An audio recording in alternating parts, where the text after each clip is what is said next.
اختيار واختياره عندهم بالبيت ما في ولا بلاطه، يوك خشب من القديم مدقدق بالبسامير وعليه بساط شغل ايد وكم تنكه تزريعه بوسط البيت. هدول هن جيراني القدماء، على طول بشقشق عليهم وقلبي بفرفح، بتشعر بسكينه بس اروح لعندهم. وبس ليرشرشوا ارض الديار هي بتشم ريحه لا منظفات ولا معقمات، كانك فاتح الشباك الصبحيات وعم بتشم ريحه من الجنه اللي بتنزل لوسط الروح. والرجال شفته ورا وقدر وهيبه، هذا بحياته ما ارتشى ولا اخذ قرش من حدا. لك مالك قلب تقيم عينك عنه، تنسر بس لتشوفه. طلعوا الدنيا مدرسة وتعلمت شغلتين كتير حلوين يا ريت نتعلم ونعلم اولادنا.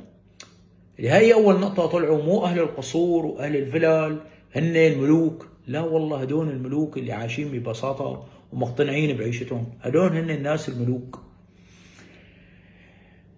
والنقطة الثانية اللي بدي لكم عليها اللي تعلمتها اللي بعد منها، فتح باب البراد هاد البرد القديم، باب واحد طالع منه قنينة مي ازاز، يصب كاسة مي زلال، طالع منه نص بطيخة أسمة حطها بصحن الحجي. كل ما اكل عضة نفسي بعضة اطيب منها، لسه من كتر مو بطيخة طيبة مبرغلة وحلوة ومثل القطر. شو قلت له؟ قلت له يا حجي لك ما بذكر بحياتي اكلت بطيخة مثل حكايتها طيبة.